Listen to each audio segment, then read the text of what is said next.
Welcome to the Evolutionary Women's Podcast. I'm your host, Jeannie Manchester, and I wanted to tell you a little bit about this interview with Chameli Gad. Chameli is an exquisite yogini, a mystic, and a goddess wisdom keeper.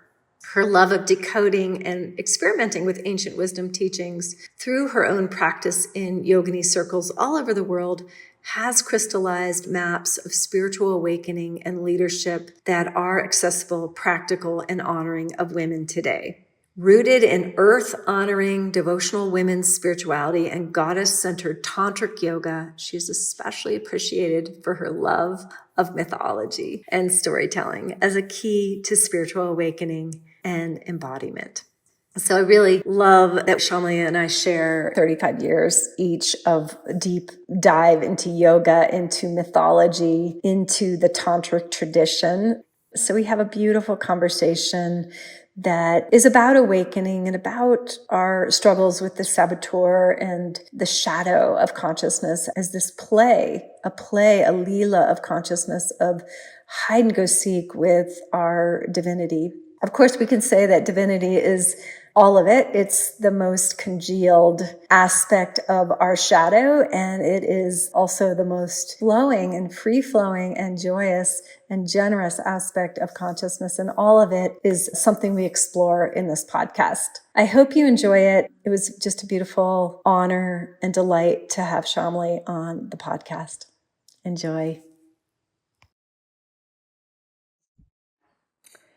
Welcome, everyone, to the Evolutionary Women's Podcast. I'm your host, Jeannie Manchester, and I'm super delighted to have Chameli Gad with us today. Welcome, Chameli. Thank you so much for having me. And as I was saying, I think it's quite auspicious that it's Navaratri and we're having this beautiful conversation. I've just lit our candle. We'll just take a moment to ring the bell.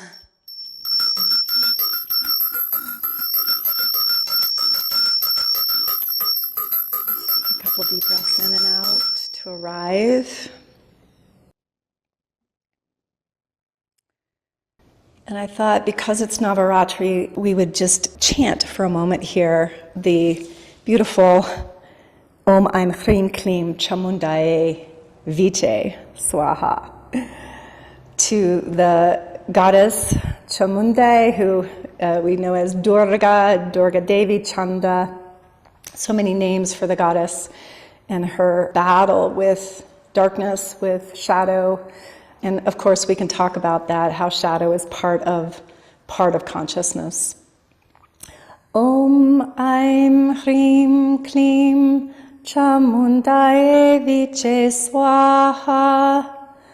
Om Aim Hrim Klim Chamundaye Viche Swaha.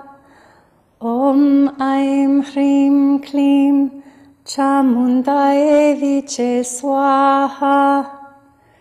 Om Aim Hrim Klim Chamundaye Viche Swaha. And I just like to let those mantras go inside without moving the lips or tongue.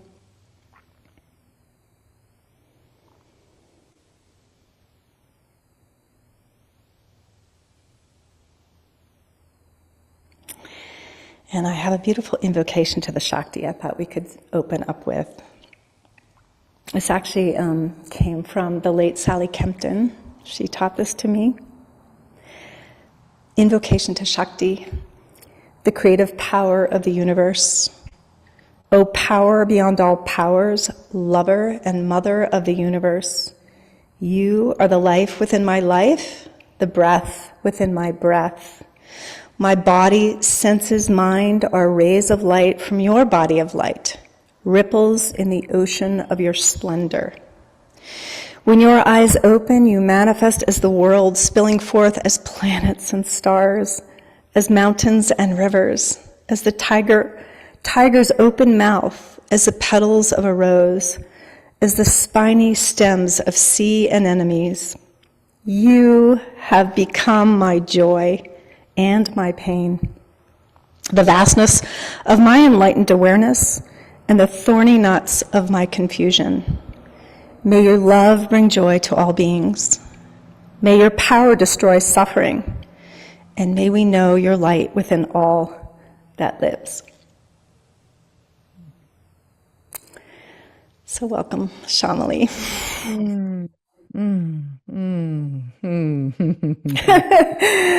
What a welcome. What a welcome. Well, you have inspired me along this journey of, what you're calling awakening women.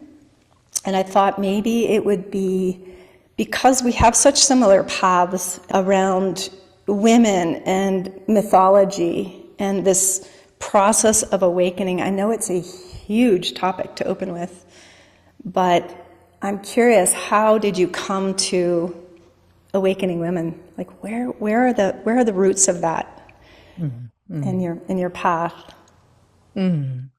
Yeah. I went to India when I was 20 years old and was initiated into, first actually Tibetan Buddhism, and into meditation, into spiritual practice. And for me, it was a revolution in my life. I experienced a lot of suffering before then, later on too, but up to that point, for me, the meeting with meditation was how I held it, was that this was an escape route out of my suffering. So I became a very ambitious student, went to India every year, practiced, because it was this promise in the paths that I was studying in. There was this promise that if I only meditated enough or practiced enough, that I would reach a state that somehow was outside the realm of suffering, a state that was a transcendent state where the promise was that I didn't have to feel all of this shit anymore. So that was really attractive to me. And in the practice, I did realize a sense of self, a bigger self that was free, peaceful, loving, which again was a revolution in my life. And nevertheless, I experienced that when I closed my eyes and was very still in my practice, I could access this dimension of myself. But the moment I opened my eyes and started to relate and speak, it felt as if just the old patterns took over. So it was this sense of, oh, I have it, I lost it. I have it, I lost it. It was a sense of duality. It was a sense of two, as if this ordinary life was something else than the peace and expansiveness that I experienced in my practice. So it was a schism and it was painful. But nevertheless, I went back to the cushion or back to my teacher, and I could feel that universal love, but I didn't know how to live it. And it was actually when the planes hit Manhattan at 9/11, 2001, I think, when the world really, it shook the world, yeah. And I was living in Norway at the time, and I watched this on TV. And I remember the moment where it was as if I was looking into a mirror, where I saw that, oh, I, who have been given all of these practices, all of these incredible resources in my life, living in Norway, the safest, most evolved country in the world, or one of them, I saw that, oh, how can there be peace in the world where I, with all of these resources, haven't found a way to live in peace in my own home? In my own relationship at the time was full of just power struggles and very volatile, which was a repetition of the patterns of my parents. And it was by grace, something happened in that moment where I just saw myself in a more honest way. And I saw that the longing in my heart was not actually to get out of here. The longing in my heart was almost like kidnapped by these different theories and narratives of what I should long for. What I truly longed for was to find a way to embody and live whatever trickle of love and peace I have in my heart. And when I saw myself in the mirror, it was embarrassing, it was humiliating, it was painful to see that I was not part of the solution in the world. I was part of the problem. But it was an important pain to sit in, an important honesty to sit in. And that changed the direction of my spiritual practice to not being a journey towards a certain state, but a more of how can I stay? How can I allow the luminous wisdom of presence to live through me? And at that point, I didn't know how to do that, especially in relationship. I didn't really have any pathways of how to live that. But it was a sense of urgency within me and a commitment within me that, okay, even if I'm going to fail the rest of my life doing this, try to embody the big love in my heart, that's going to be a glorious failure. That's going to be a life well spent. So it was a sense of almost marrying that. It was a sense of like marry what I in my heart knew was most important. So I stepped really 2 feet into that exploration, and my life completely changed. And I was led to the goddesses. I had been practicing with them before, but from this new place of like I was in the river of my life in a very new way, a very raw way.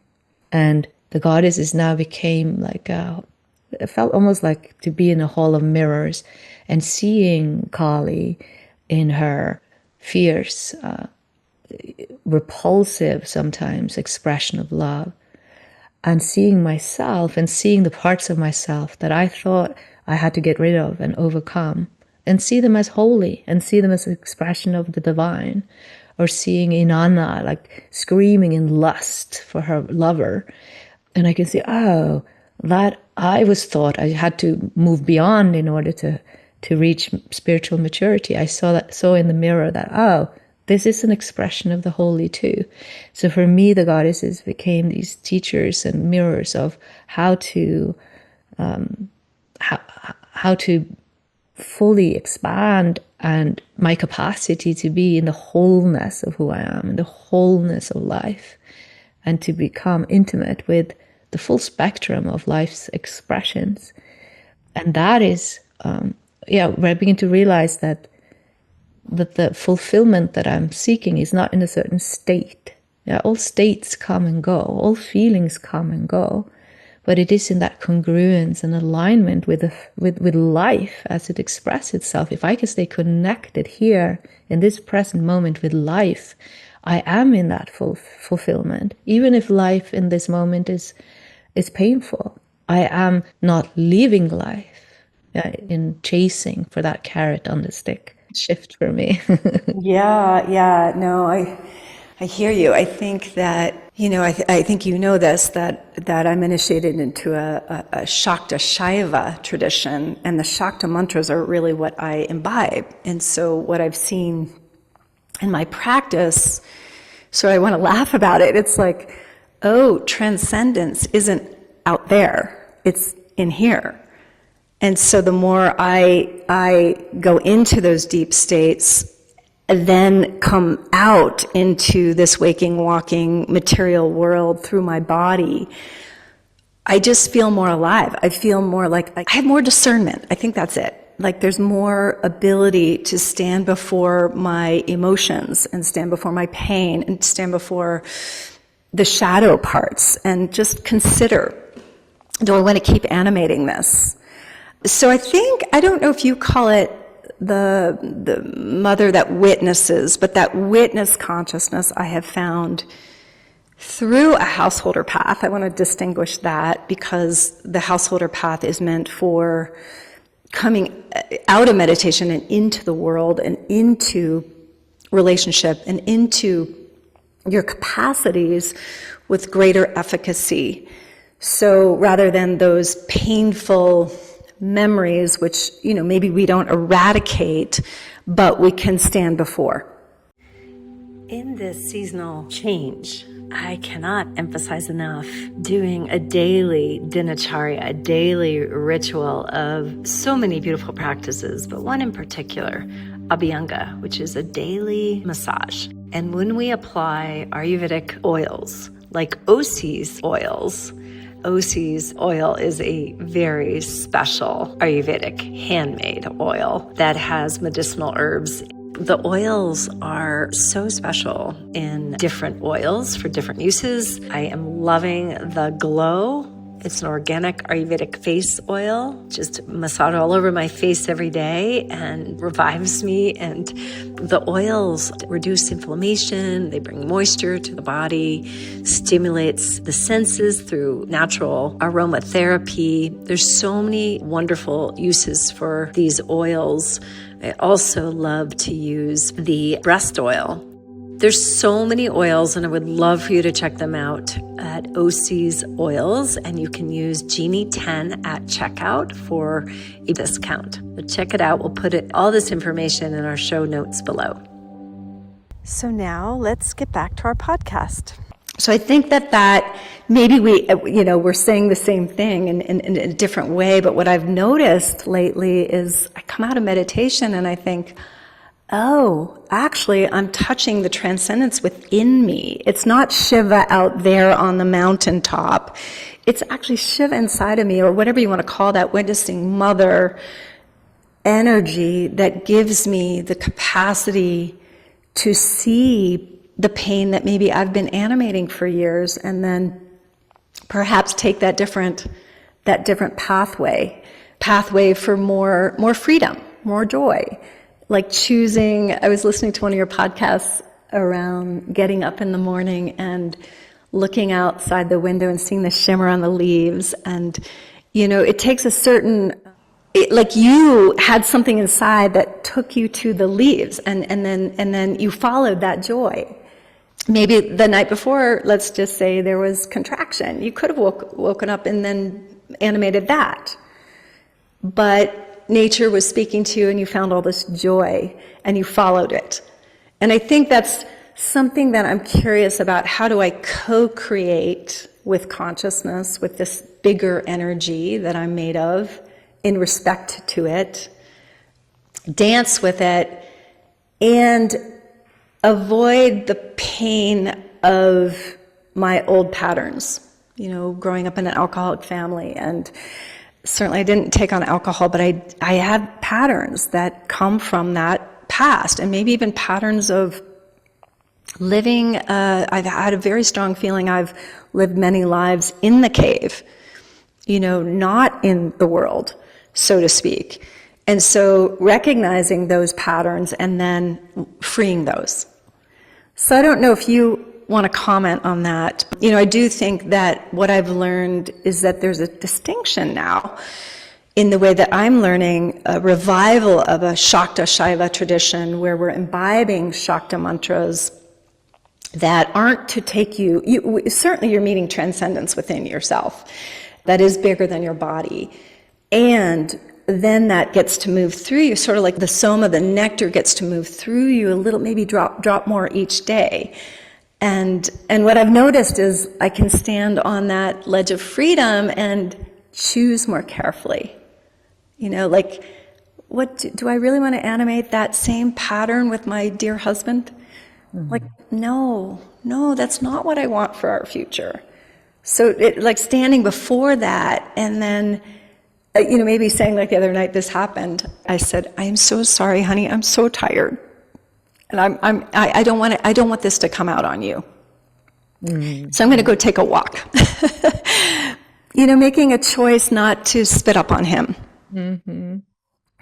So, I don't know, part of awakening for me has been to meditate, because I've been able to, in that silence, I could say that the Kali energy has emerged in a way that my shadow has become. I've had to go face to face with my shadow in a way that I don't think I would have had I just been out here in the world. I would have maybe kept animating something that I didn't want to see.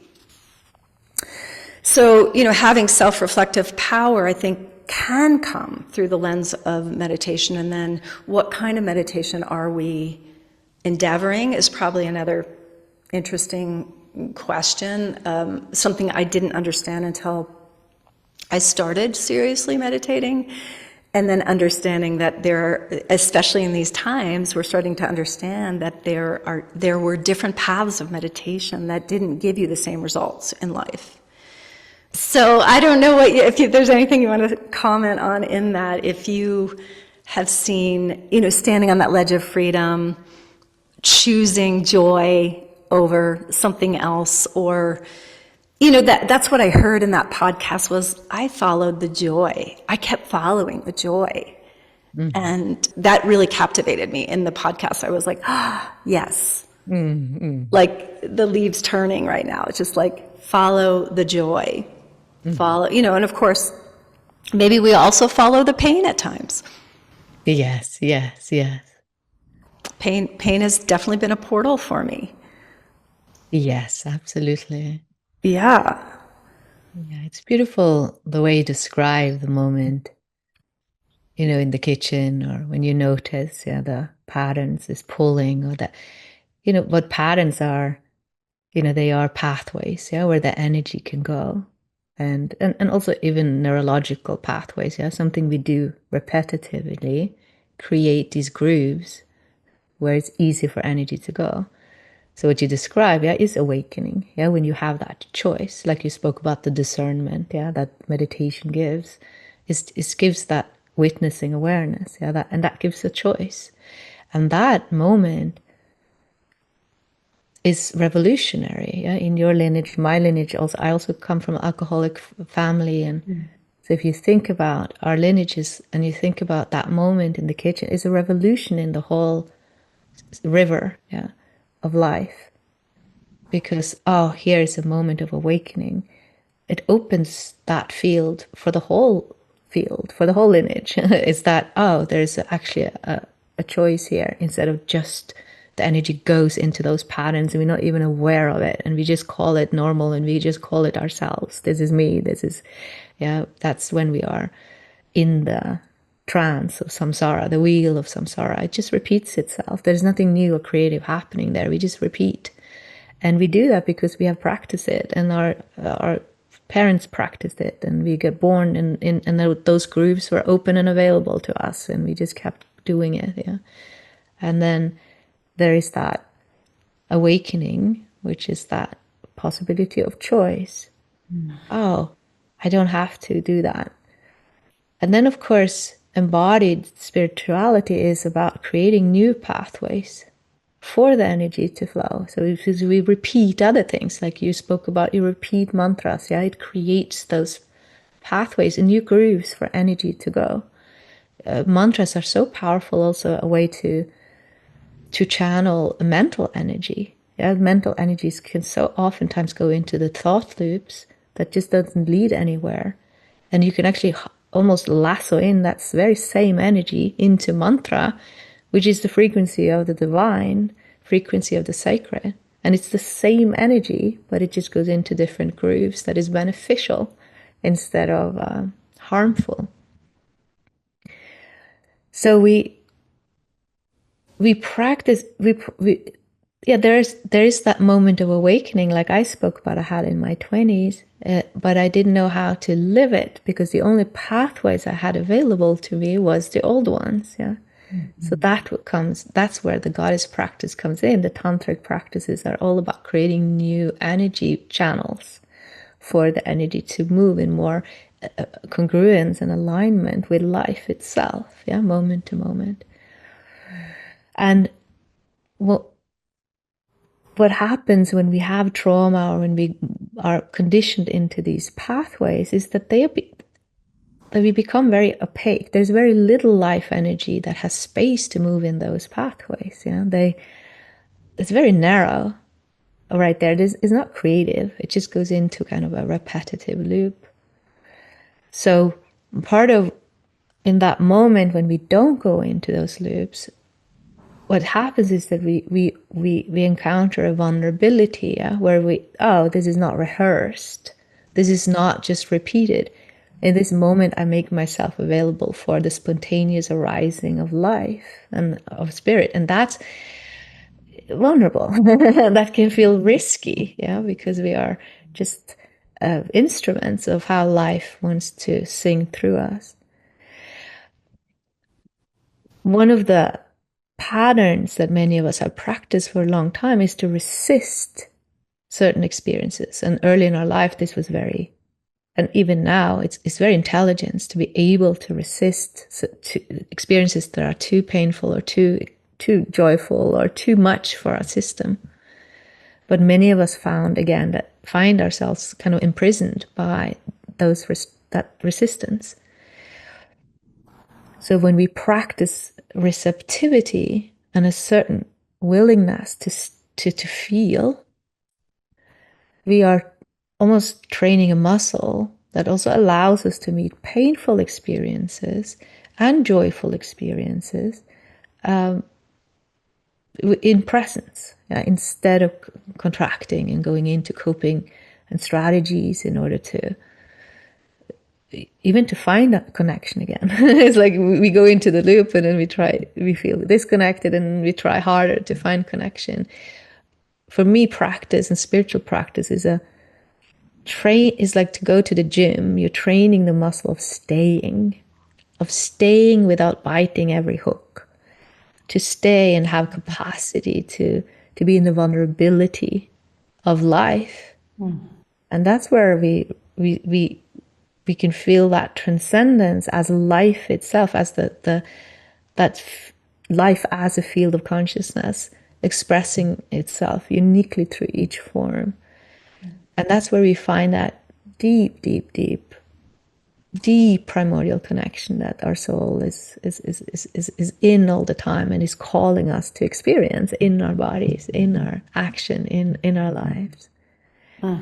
So pain and pleasure are just experiences, yeah. So many of us who are doing practices and are working on ourselves and doing healing work, we can easily begin to deal with each problem at a time. We think we have to solve each issue that comes up separately. Yeah, there's this beautiful phase in the myth of Lalita Devi when she's in the battle with a demon with her whole goddess army. And the demons, they keep sending in illusions into the camp of the goddesses. And one of the illusions they send in is that all of a sudden the goddess camp seems like it's full of reptiles, of snakes everywhere. And it's tempting to begin to chase every snake, yeah, to get rid of them. But what the goddesses do, that they send up, they transform themselves into the eagle, Vishnu's eagle, and the eagle has this kind of perspective that can see the bigger picture. That's an aspect of our consciousness. And it also has the capacity for a very precise way of seeing. Yeah? So it can focus in. So it doesn't chase all the snakes. It just hover above until it can focus into the heart, into the nest of the reptiles. And then it kind of dive in right to the nest. And this part of the myth can be a map for us of how to see that all the different issues and contractions that we are experiencing through our day in our lives, they have a common core, a tap root. And the tap root is what the Buddhists call the root disease, is the illusion of separation, is when we contract and we fragment ourselves. Yeah? That like, I don't want to feel this, so then I go into this loop and try to cope. And then, of course, it comes out sideways and we just continue the patterns. The taproot of those behaviors is that there is a misunderstanding, that, oh, I'm separate from love itself. I'm separate from life itself. I have to struggle and cope and protect myself. not in terms of protecting ourselves from danger outside, but just as a general state of being, that I'm unsafe, I don't belong here. I'm a separate island in a threatening universe. This is what Einstein called the optical illusion of the human mind, that we perceive ourselves as separate from our surroundings, that we have forgotten that we are just expressions of Earth. Earth is expression of an even bigger reality, and that there is an intelligence here that we can live in. So when we practice, just coming back to the map of the snake, one of the core practices that relates to everything we do in life is the practice of receptivity, is the practice of unclenching, is the sense of like, I can stay, I can cultivate the capacity to feel feelings as energy through my body, so I don't have to go into every drama that comes my way. There is an irritation in the kitchen. I can feel it as a sensation in my body. It's simply energy moving through me. There's an irritation, I can feel it. And perhaps there are some issues you need to discuss with a husband, but that can then come from a connected place instead of that kind of warfare, that we can feel with a partner. When we are in the loop, the partner feels like an enemy. Or he's the problem, right? Everything's his fault. Everything I'm feeling inside is his problem, right? When it's really if only mine. he can change, then I can feel connected. I love that. Not getting hooked. I love that image of I think of Michael Singer's book of just like the surrender experiment. It's something that the mantra has been teaching me over these many, many years of I just keep surrendering to presence, right? And so I think that when I come back into my relationships, I have more of that training, as you're saying, to pause and say, wow, that's my irritation, that's my fatigue. I don't need to animate that, because I know that's going to be the result will be my future. My future relationship with my husband in this instance, or a friend, or there's so much projection we do. So I think that hook was really powerful when you said it. I was like, oh yeah, the hooks that we want to hook into and kind of just, maybe we have to at certain times. I know that I was thinking when you were speaking, this image popped up of how samskaras, or these memory patterns, can pop up in moments we didn't expect. I've been teaching for 35 years, and yet when I get up to do a puja for, my entire meditation community, I can falter and not believe that I won't pronounce it right, I'll forget a verse, I will, and this stepping on apasmara, the little demon that's under Nataraja's foot, the dancer's foot. If those of you that are listening don't know, he's sitting behind me, and there's a little demon he's stepping on, and that's that kind of that self that wants to sabotage, right? You're not worth it. How could you you don't know Sanskrit that well. These, whatever that is, that I really had to step on apasmara and just say, this is not about you. It's not about you anyway. This is about serving a community. Get out of the way. I just chant. So I noticed in that moment, under certain pressure, you could say maybe, and maybe that's sort of, you're busting through your glass ceiling, I was like, you have created this entire scenario. My colleagues I can't do it as well as they can, or my Sanskrit isn't, I'm not a Sanskrit wizard, and I love chanting. So it was like, just get out of the way and let the Shakti move through you, and stop the shenanigans. It was such a moment of saboteur.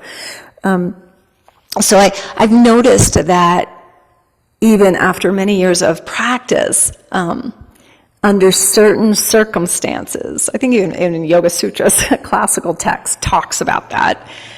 Under certain circumstances, these sprouts, of the past come up and want to, and that's that ledge of freedom that I was talking about earlier, is just, I recognized it. So I did a little release practice, and then it was I realized that, wow, you're making this all about you. It's not about you. So, when we can, I know that I see you when you teach, and I know that when I teach, I just, everything gets out of the way, and I just, I let it just flow. It feels so good. It feels just like what I'm supposed to be doing. And then in the moment that, we call those the malas, in a tantric tradition term, the cloaking of separation, as you were speaking about, can look like unworthiness, doubt, shame, feelings of inadequacy. So, I made it through that puja. I did, but I really had to stand on myself in a way, stand on that smaller self and say, just get out of the way. It's not about you. So I'm curious, I don't know how that lands in you. I mean, you've been teaching worldwide for so many years, and but I wonder, maybe the glass ceiling sort of just, you have to keep expanding yourself and standing on those little shadowy parts of us that I felt so small in that moment. Why are you making this such a big deal about you? Just get out of the way and let it flow. Let it flow. I love that when I have that experience of flow. Feels just natural. Feels delightful. I'm doing what I'm supposed to be doing. And then there are the moments where, another little tangent that I think I've learned directly from you, Chameli, is learning how to receive. Learning how to say thank you. I'm still learning how to just, someone says something, thank you. Thank you for seeing me. Instead of kind of wanting to push it away. That's kind of a little side, but I also have seen that kind of patterning in me of certainly not wanting to take up too much space. I grew up with, three sisters, and, I'm third of four. And so, I don't want to take up too much space. Yeah. It's beautiful the way you describe when you are in the flow, yeah? And flow is it feels like a precise way of speaking about it, yeah? That you're in the flow of life, yeah? And once you kind of say yes to that aliveness in you, that, oh, I want to be in my aliveness. In my experience, when I say yes to that, it feels like I have stepped into a river, and then I'm in the flow. But in that river, there is also boulders and debris and all the stuff, yeah. And also that river is, when you are in puja, yeah, you are in that which flows through you is it's like a bright light, yeah. It's like a strong healing river that comes through, and of course it will shine upon the debris and the boulders and things that have coagulated. I call it oftentimes the metaphor, that they are ice cubes. And I like that because it's frozen water. If you're in the river and there's ice cubes, the ice cubes are not made of anything else than the water. So it's not something else. It's just kind of energy that has been frozen or coagulated into non-beneficial patterns, which was beneficial at one point. Yeah, it's protective patterns. Yeah, and because we couldn't feel the vulnerability of our unworthiness. To feel unworthy, it's unbearable, because it's such a offense to our soul. Yeah, so for a little child, when we start to when we start to feel that, and many of us, we start to feel it very early in our lives. Yeah, oh, there's something wrong with me. It's unbearable feeling. So of course, it's an intelligence that we then create strategies to not feel that feelings. Yeah, many of us then go out and try to be perfect or to prove that we are not unworthy, yeah? To push away the unworthiness.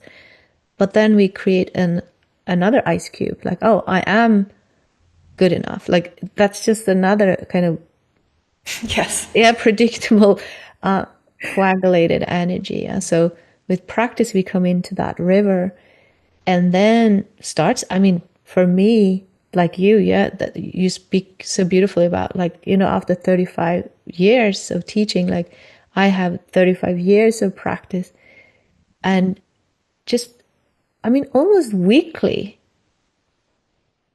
I mean, if not daily, but like but weekly, some new kind of unseen patterns is revealed to me. I mean, oftentimes I've seen them in certain layers, but then they're like onions. They have deeper and deeper layers to them that are revealed to me. Every situation that I'm in brings up things that wants to be seen, yeah, aspects of myself where the river can't fully flow through. So it's not really a path of reaching somewhere or of perfection, but it is a path of cultivating enough capacity to meet these boulders, ice cubes, whatever comes up, in a way that allows us to liberate the coagulated energy so it can return into the river again. So in one way, although it's not comfortable, it excites me every time I got stuck in some kind of sticky thing, because I know this is just a river, river melting something here. And I know that feeling of when it is released into the river. It's like, oh, there is more of me now. There is more of here. So my path is not about avoiding the feeling of unworthiness at all costs, yeah, because I just know the price I pay. The price is fragmentation. Yeah. So what I want is the unworthiness to rise and to be embraced, like to be released back into the river again. So then it's more of me, more of myself, more of my creativity, more of my power available to me, because it's not just kidnapped into this pattern, yeah, that has been there for a long time. So it's like, it's in a, yeah, it is a path. It's a humbling path, because you will never reach any place of perfection. I know. I was thinking when you were speaking, just this. I know you feel this, because I feel it in you. Is just this.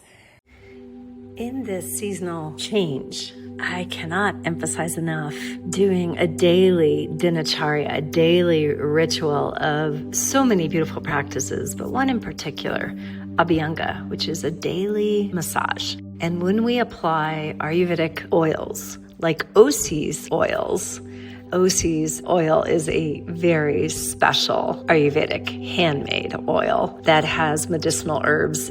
The oils are so special in different oils for different uses. I am loving the Glow. It's an organic Ayurvedic face oil. Just massage all over my face every day and revives me. And the oils reduce inflammation. They bring moisture to the body, stimulates the senses through natural aromatherapy. There's so many wonderful uses for these oils. I also love to use the breast oil.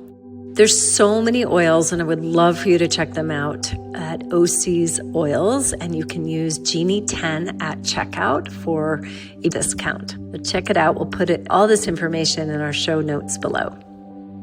So now let's get back to our podcast. Because I feel it in you, is just this bowing down, right? Like bowing to consciousness, bowing down to, like the other night, just to kind of go back to that example with my husband, Tim, in 2 days, I had really come into recognizing this pattern, and then it was like, I just came into this, like, so much laughter, so much joy. And he was like, wow, what did you do? And I'm like, saw it. And I don't want to animate it anymore. This is, that natural state of flow, of joy, of, that small kid that loved to be in water, and like that's what I want to animate more. That feels so good, it feels so juicy. And he was just like, okay, he's used to these, moments with me, whatever. We've had many, many years together. And I think the joy is what the Tantric tradition describes as this concealment and revelation, or the lila, the play of consciousness. And sometimes when I can be in the play of it, can be delightful. It's like, oh yeah, there's that iceberg. There's that coagulated, I like the way that you were saying that the ice in the river. It's just river, right? But it's just congealed. And so when we can approach our contractions, if you will, or shadows, or however we want to express that, as the play of consciousness, it can be that sport, it can be that game of our longing to feel more and more whole, or more and more expressing that natural beauty, joy. There's nothing that feels as good as that laughter and that joy that can move through us when we're not animating the coagulated pattern. However, as you say, that patterning is non-ending unless we believe in a pure unified conscious state, which these Siddha masters that were said to have experienced full unity. I would love to meet a being like that, like really in that state of unity consciousness, open-eyed in the world. That's Lalita Devi, right? She's fully awakened, walking about the world in her pure sensual self, uninhibited. And yet she has to meet the demons too, right? So I think that it is a game, it is a sport, it's fun for me to think of it like a game, because then I can be lighter with myself. I don't have to be in shame, so much shame. Just like, oh yeah, look at that. What that pattern is trying to teach me about something I don't want to continue to animate, because the results aren't really that great. Right? If you want to sustain a marriage for a long time, you must continue to work on yourself. Yeah. And Yeah. I like the perspective of thinking of spiritual practice or spiritual path as creating pathways, through the physical, for that deeper than the physical, the transcendent, the unified field of consciousness to express itself more fully, freely, unconditioned through us.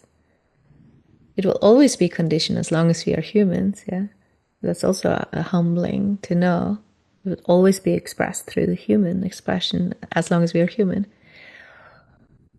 But to think about its pathways, then also that there are pathways of connection and there are pathways of disconnection. So like you said, that one can also see that when pathways of disconnections are revealed to us and we see them, that's actually good news.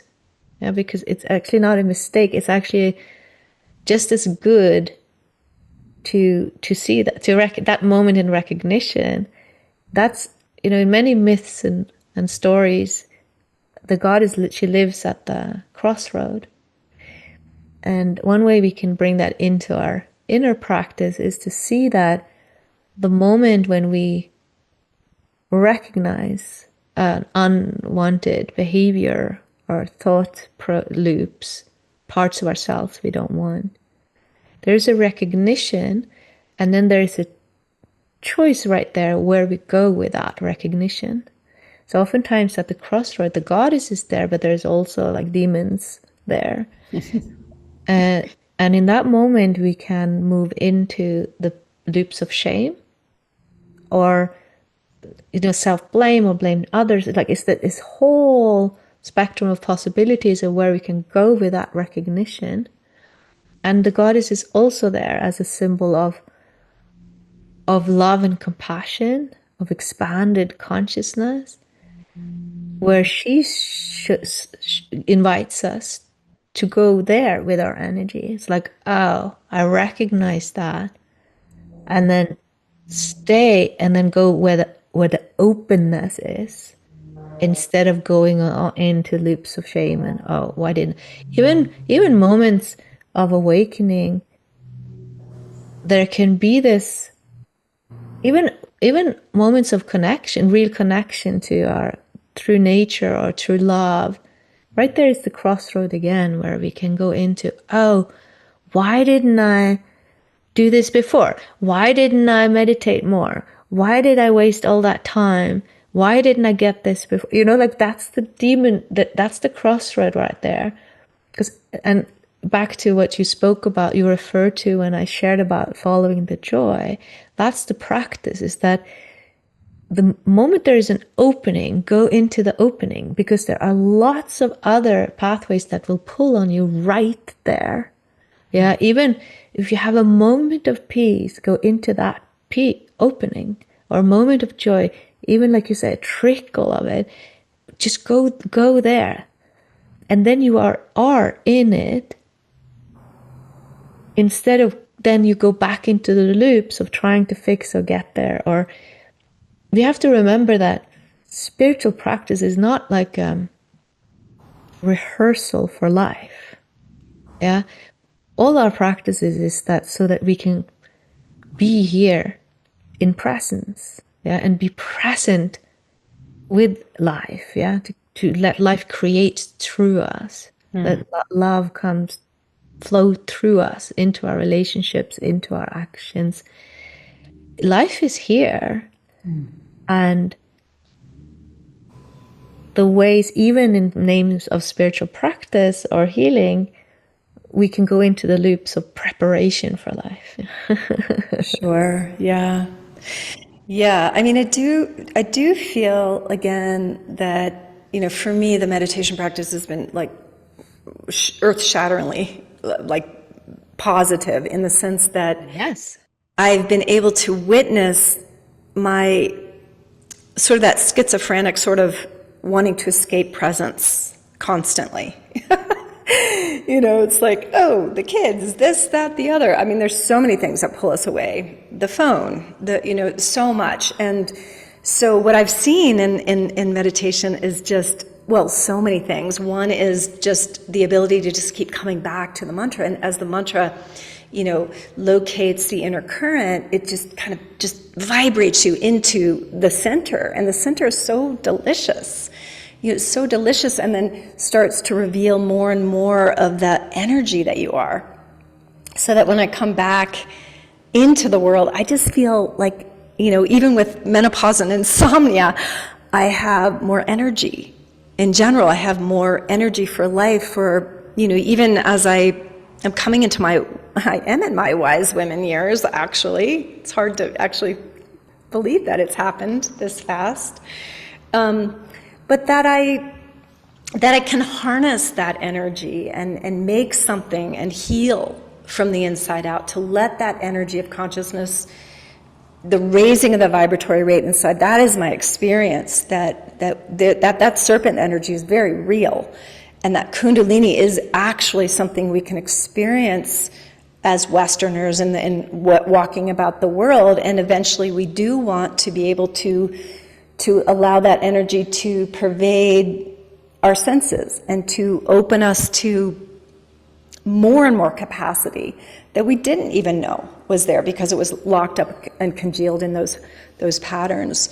So I think that I get so much reflection when I'm able to go in and be quiet, and the shadows emerge, and then openings happen, and then as I keep surrendering, and this effortlessness, which is a busy pitta woman walking about the world, has been enormous for me to realize I don't have to drive, I just have to receive. I think we're back there to receiving, and then all of this begins to open up.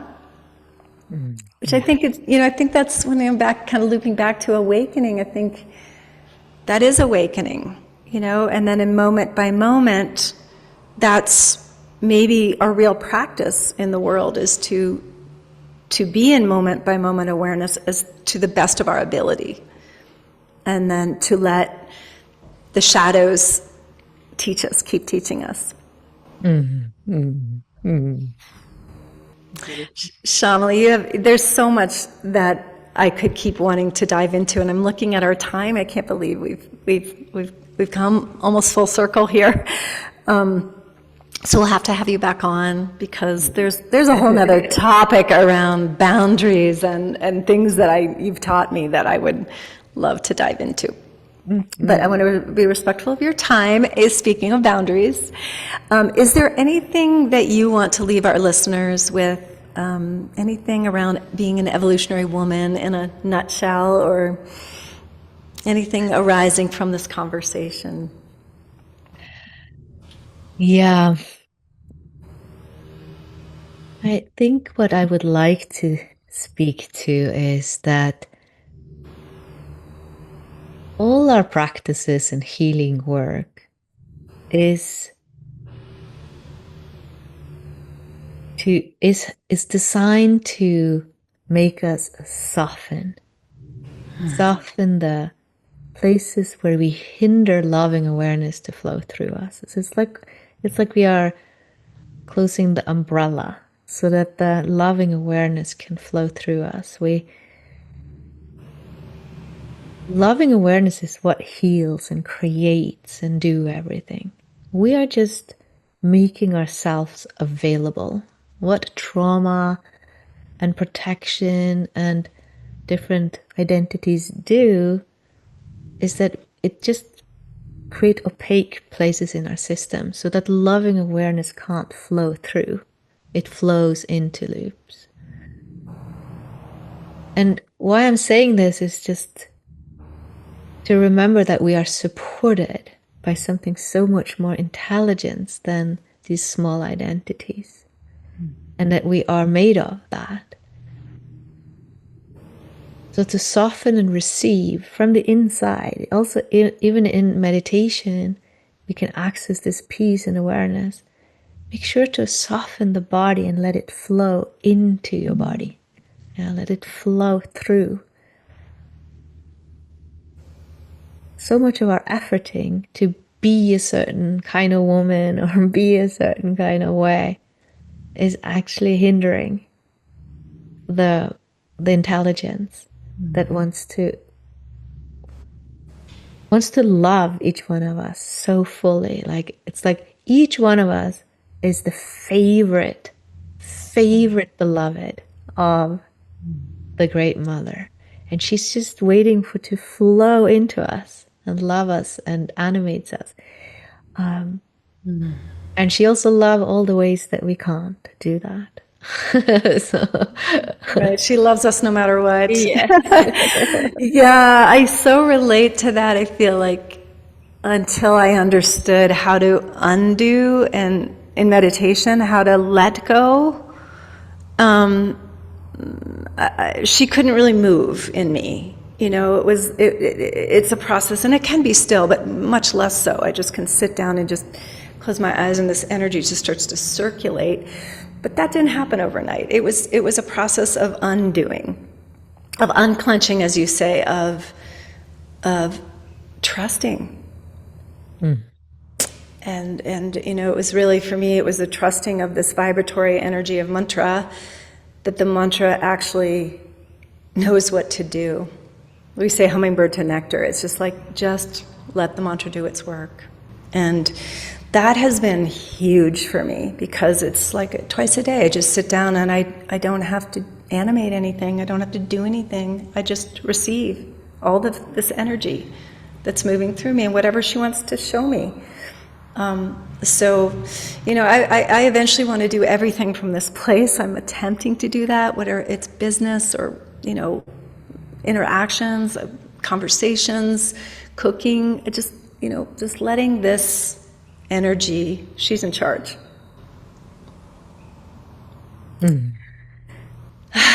I love speaking to you so much, and I know you have other things to do today.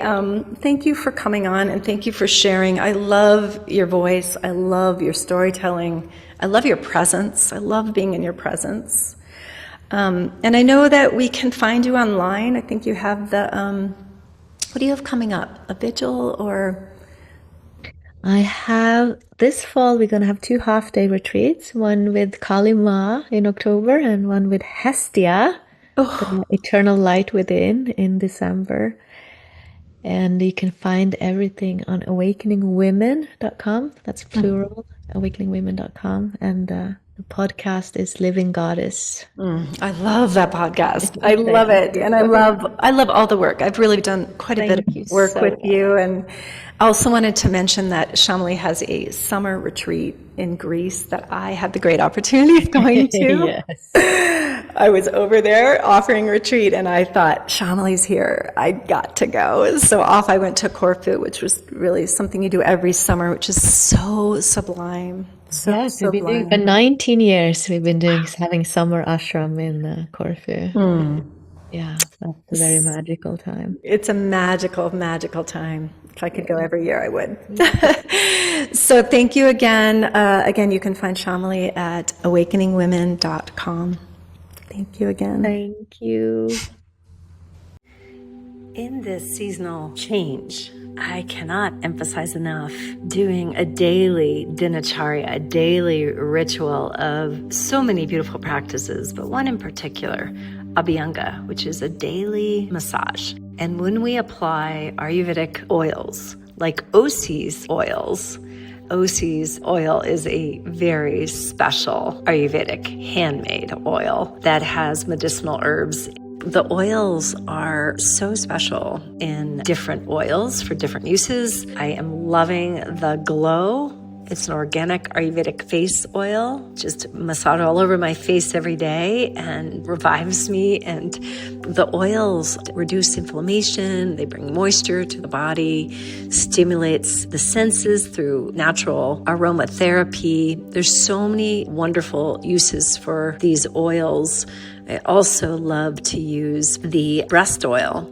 There's so many oils, and I would love for you to check them out at OC's Oils, and you can use Jeannie10 at checkout for a discount. But check it out. We'll put all this information in our show notes below.